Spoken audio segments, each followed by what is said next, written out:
Buen día, profesor. Hoy mi equipo y yo vamos a explicar el tema de la psicología conductual. Los integrantes somos Espinosa Valeria, Carranza Sebastián, Remusgo María Fernanda, Ronqueros Brenda y quien le habla, Benítez Loren. Para poder pasar a explicar qué es la psicología conductual, voy a dar una breve reseña histórica. La psicología conductual nació de la mano de John Watson en el año 1913 a través del artículo "Cómo ve un conductista la psicología". Así también fue llamado el padre del conductismo. Y bueno, ahora vamos a pasar a qué es la psicología conductual. En su mismo artículo, él publicó qué es la psicología y qué es la conducta. Y bueno, en la conducta dijo que la psicología estudia al ser humano con sus comportamientos refinados y a la vez complejos. Esto es que es parte del esquema, pero en algún momento de su vida el ser humano puede fallar, pero también puede mejorarlo y entrenarlo para poder ser lo que desea. También de la conducta nos explicó que modifica el comportamiento a través de un proceso muy conocido de estímulo, respuesta, refuerzo. Si voy a explicar eh, este proceso. Estímulo, respuesta y reforzamiento. Si este estímulo, respuesta, acompañado del reforzamiento funciona, si lo aplicamos en otro contexto, pues va a funcionar. Entonces vamos a seguir utilizando el mismo estímulo y refuerzo para provocar la misma respuesta. Asimismo, concluimos que la psicología conductual es un movimiento en la psicología a través de procedimientos experimentales, ya que pasa por el método científico, en observación de conductas, cómo el ser humano se desenvuelve en el ambiente. Vamos a pasar ahora sí a las características. En las características está la interacción con el medio ambiente. ¿Por qué decimos con el medio ambiente? Porque es muy importante. El ser humano cada día en su vida se conecta con su medio.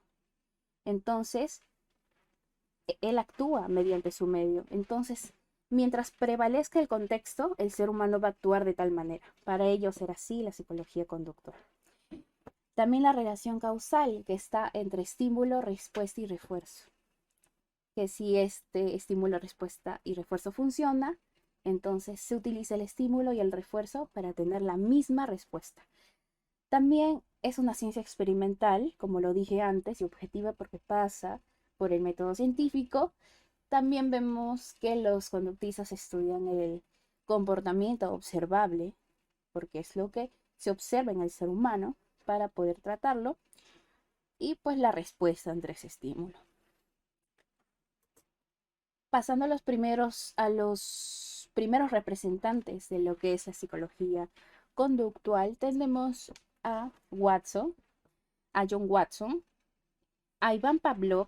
Iván Pavlov se dedicó a lo que es el condicionamiento clásico porque lo descubrió mediante su investigación de la digestión animal, ¿no?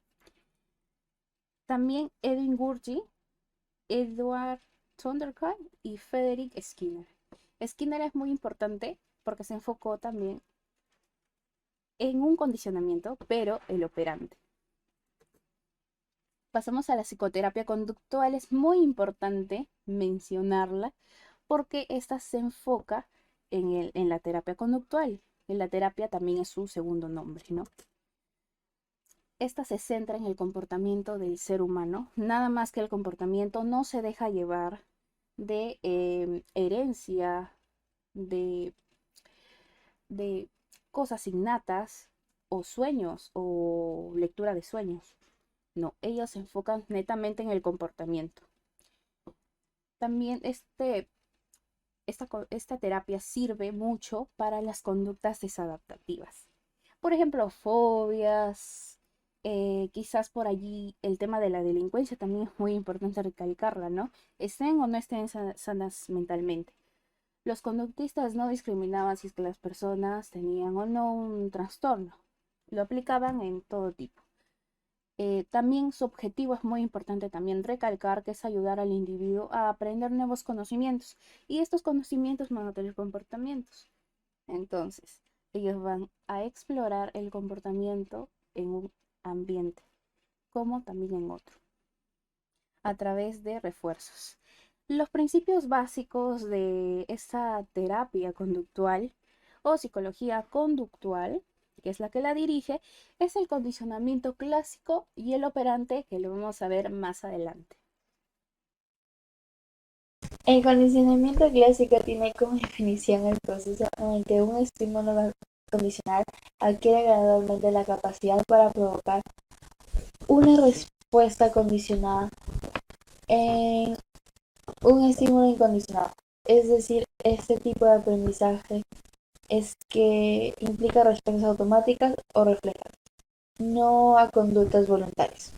Dentro de la psicología tiene como importancia el estudio del aprendizaje asociativo o en la formación patológica como las fobias. Características. Se basa en la noción del reflejo.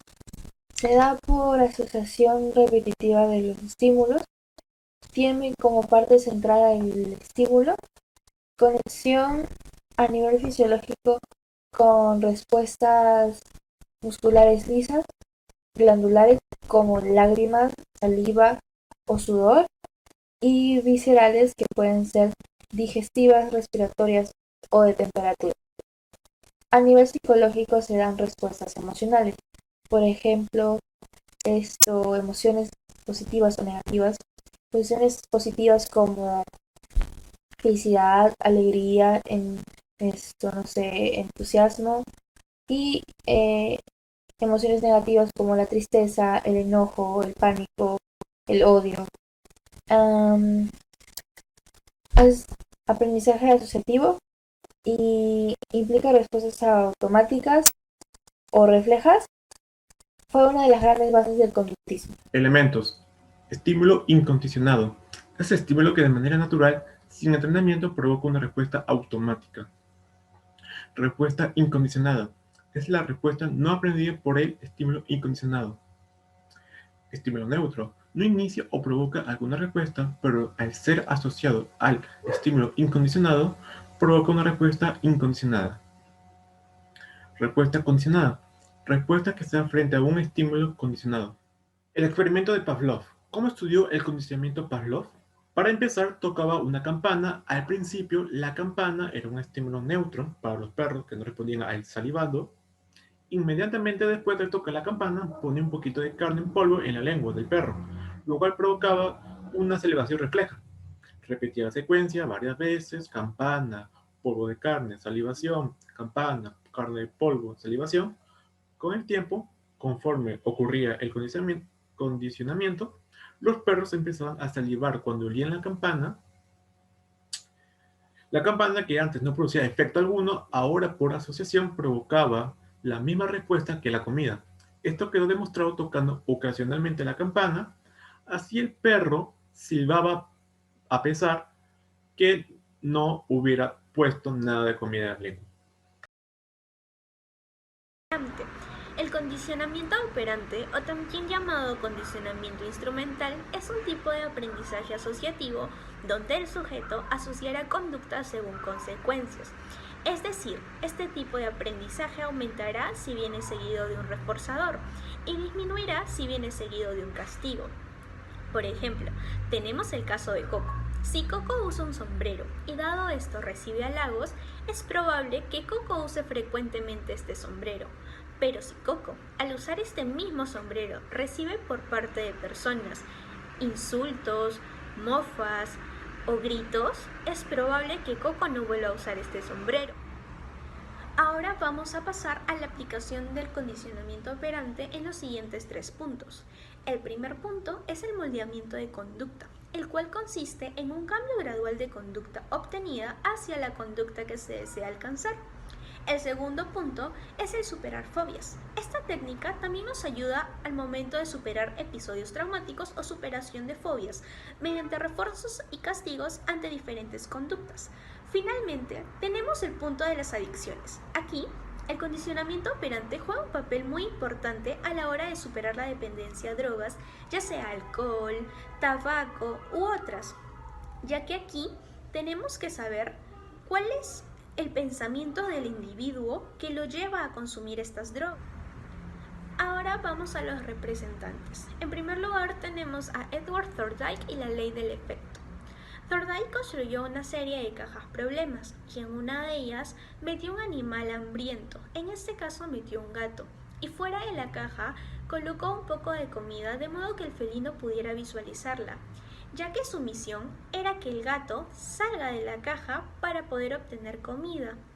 Dado esto, formuló la ley del efecto, la cual nos dice que si una respuesta es seguida de un evento satisfactorio, la relación entre estímulo y respuesta será fortalecida, pero si ésta viene seguido de un evento molesto, la asociación entre estímulo y respuesta se verá debilitada. Finalmente, tenemos a Frederick Skinner y su caja de Skinner. Frederick es considerado como el personaje más importante del condicionamiento operante y a través de su experimento nos demuestra cómo los animales refuerzan o no sus conductas en base a la consecuencia de sus acciones. Para este experimento, Skinner utilizó una paloma, una caja, un disco y pequeñas bolitas de comida. De esta manera, la paloma cada vez que picoteaba el disco obtenía pequeñas bolitas de comida. Para esto, Frederick mantuvo a la paloma en los 3/4 de su peso ideal, de modo que ella siempre tuviera hambre. Adicional a esto, la comida servía como una recompensa automática y a través de un gráfico se medía cada vez que la paloma picoteaba el disco.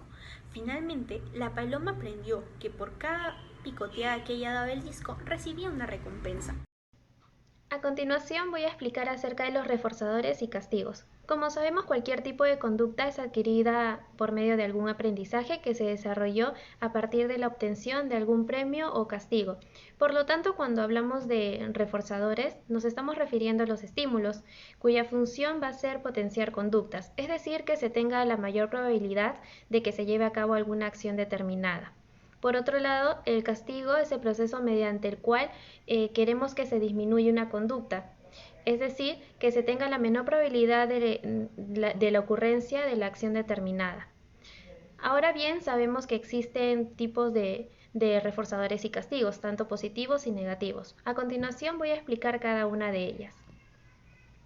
Cuando hablamos de reforzador positivo, es un objeto, evento, conducta cuya presencia incrementa la frecuencia de la respuesta por parte del sujeto.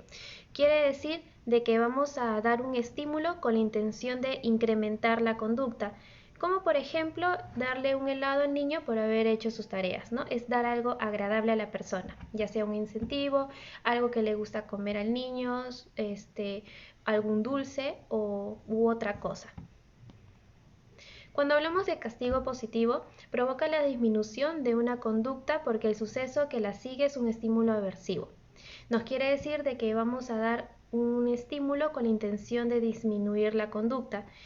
Nos quiere decir dar algo desagradable al niño, ¿no? Por ejemplo, el niño por no haber hecho sus tareas, la mamá le castiga, le da una golpiza, le pega. Cuando nos referimos al reforzador negativo, es un objeto, evento, conducta cuya retirada incrementa la frecuencia de la respuesta por parte del sujeto. Esto nos quiere decir de que vamos a quitar un estímulo con la intención de aumentar la conducta. No es, por ejemplo, quitar algo desagradable a la persona. En este caso, vemos el ejemplo de una niña que se sacó una buena nota, es por ello que la mamá le va a quitar algo que no le gusta, por ejemplo, el lavar los platos. Por último, hablamos del castigo negativo, que consiste en retirar el estímulo positivo de una conducta para así provocar la desaparición de la misma. ¿No? Vamos a quitar un estímulo con la intención de disminuir la conducta. No es quitarle algo agradable a la persona. Por ejemplo, quitarle la tablet al niño que desaprobó durante todo el fin de semana. Ahora, antes de culminar con la presentación, tenemos un dato curioso en que el castigo positivo no es muy recomendable en los niños, ya que si bien es cierto, lleva la palabra positivo, no quiere decir que sea realmente bueno. Pues, vemos en el caso anterior, en el ejemplo en donde el niño por no haber hecho su tarea, la mamá le da una golpiza, le pega. Entonces esto va a generar en el niño que tenga una desconfianza, que tenga alguna tensión o miedo al no saber si está haciendo las cosas bien o mal. Muchas gracias.